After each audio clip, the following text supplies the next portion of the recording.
Assalamualaikum warahmatullahi wabarakatuh. Perkenalkan, nama saya Fitria. Saya dari kelas 3B Keperawatan Poltekkes Kemenkes Tasikmalaya. Kali ini saya akan melakukan penyuluhan kesehatan tentang perilaku membuang sampah.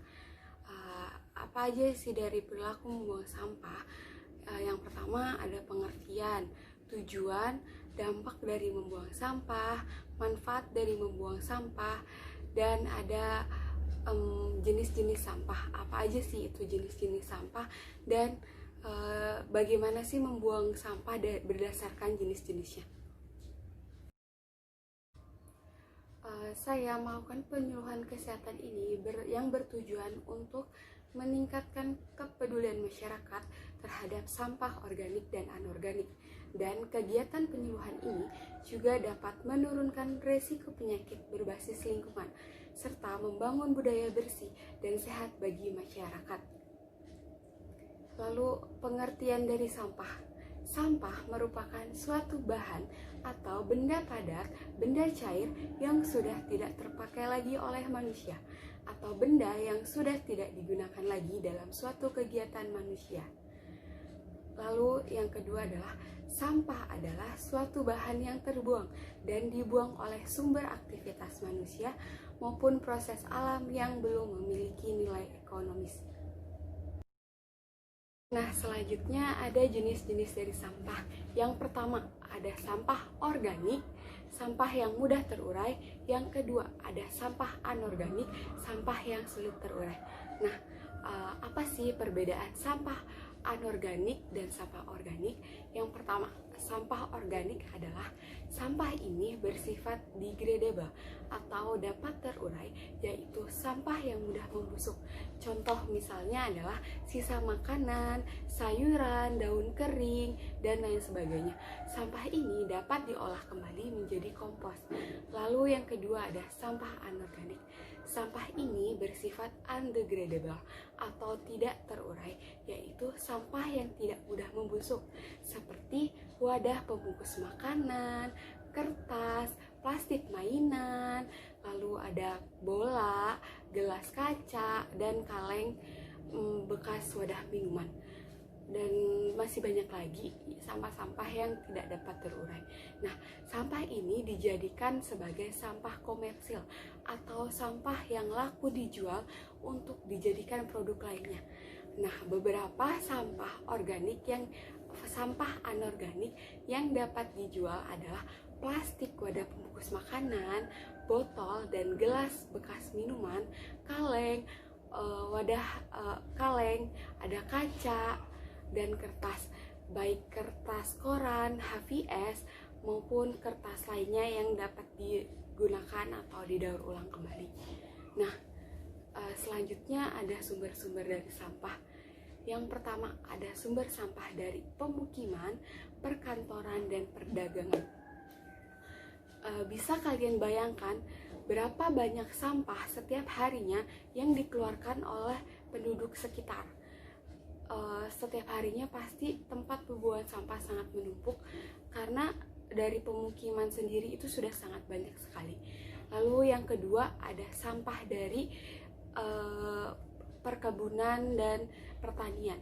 Sampah ini dapat didaur ulang kembali menjadi kompos karena sampah dari perkebunan dan pertanian itu seperti daun-daun kayak gitu masih bisa didaur ulang menjadi kompos. Lalu yang ketiga ada sampah dari gedung dan pembangunan. Selanjutnya ada bahaya sampah bagi kesehatan. Menurut Sukadjonoto Atmojo 2003, sampah eratnya dengan kesehatan masyarakat karena dari sampah-sampah tersebut akan hidup berbagai mikroorganisme penyebab penyakit dan binatang serangga sebagai pemindah atau penyebar penyakit. Oleh karena itu, sampah harus dikelola dengan baik sampai sekecil mungkin sehingga tidak mengganggu kesehatan masyarakat. Sampah yang berserakan selain merusak estetika keindahan juga menjadi tempat yang cocok untuk timbulnya organisme penyakit, penyebab timbulnya penyakit. Nah, dampak sampah terhadap lingkungan antara lain. Yang pertama, dampak terhadap kesehatan. Pembuangan sampah yang tidak terkontrol dengan baik merupakan tempat yang cocok bagi beberapa organisme dan menarik bagi berbagai binatang seperti lalat dan serangga lainnya yang dapat menimbulkan penyakit. Lalu yang kedua ada dampak terhadap lingkungan. Cairan terhadap rembesan sampah yang masuk ke dalam drainase atau sungai akan mencemari udara. Berbagai organisme termasuk ikan dapat mati sehingga beberapa spesies akan berubah dan hal ini mengakibatkan perubahan ekosistem biologis. Lalu yang terakhir, yang ketiga, ada pengelolaan sampah yang kurang baik. Lalu ada perilaku membuang sampah yang benar. Yang pertama, buanglah sampah pada tempat sampah. Sekecil apapun sampah tersebut, jangan dibuang di sembarang tempat. Yang kedua, pisahkan antara sampah organik dengan sampah anorganik. Yang ketiga, sampah organik bisa dimanfaatkan sebagai pupuk. Yang keempat, sampah anorganik juga bisa dimanfaatkan kembali. Misalnya, kaleng bekas dimanfaatkan sebagai pot bunga dan bisa dijadikan hiasan rumah lainnya yang dapat bermanfaat. Yang kelima, sampah yang tidak bisa digunakan sendiri jangan dibiarkan menumpuk terlalu lama. Secara periodik, buanglah sampah ke TPS, tempat pembuangan sampah sementara, agar diangkut oleh truk sampah ke tempat pengolahan sampah.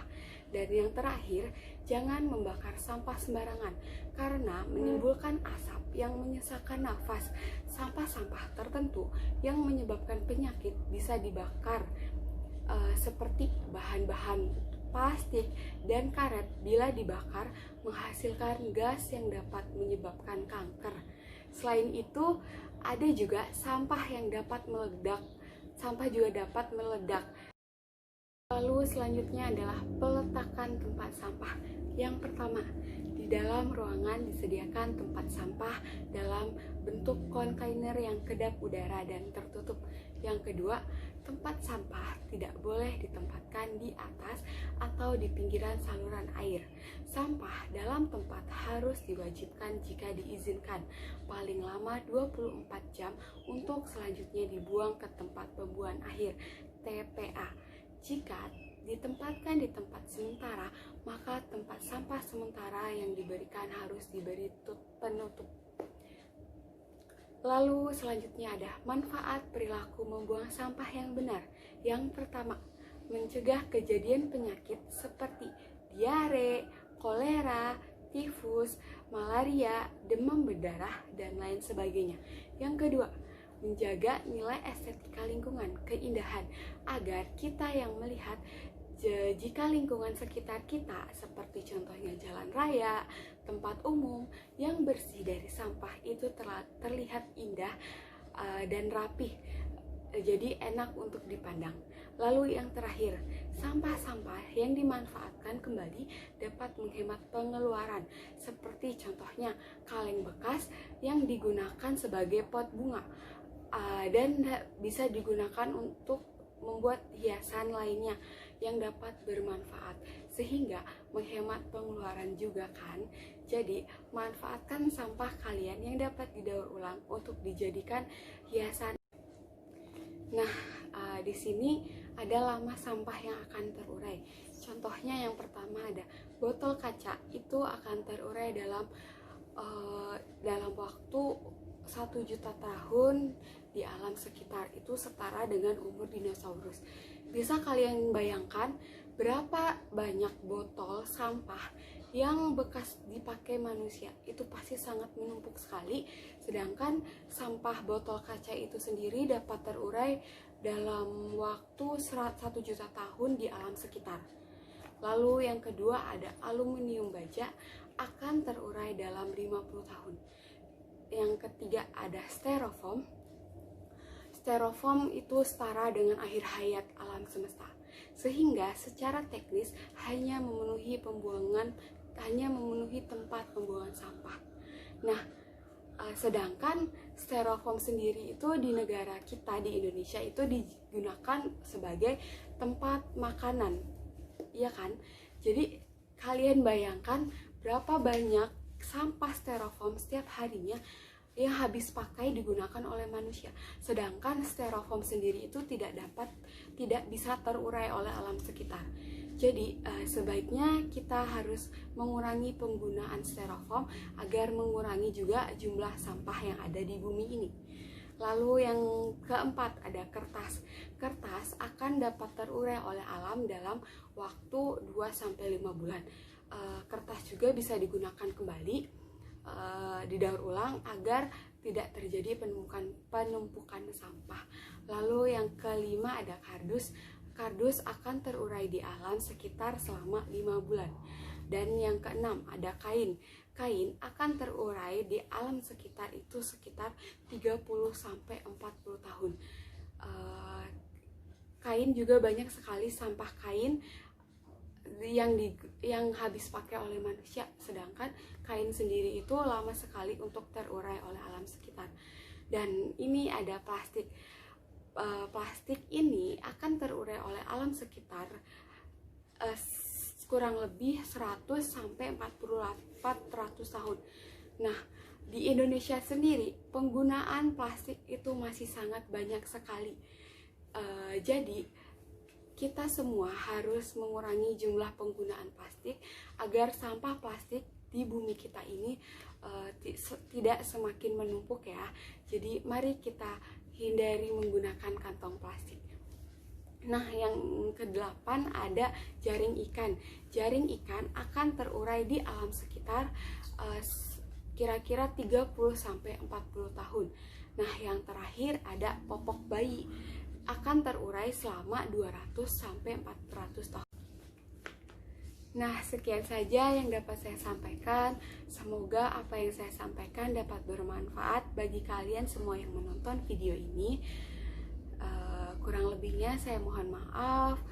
Assalamualaikum warahmatullahi wabarakatuh. Sampai jumpa di video saya selanjutnya ya.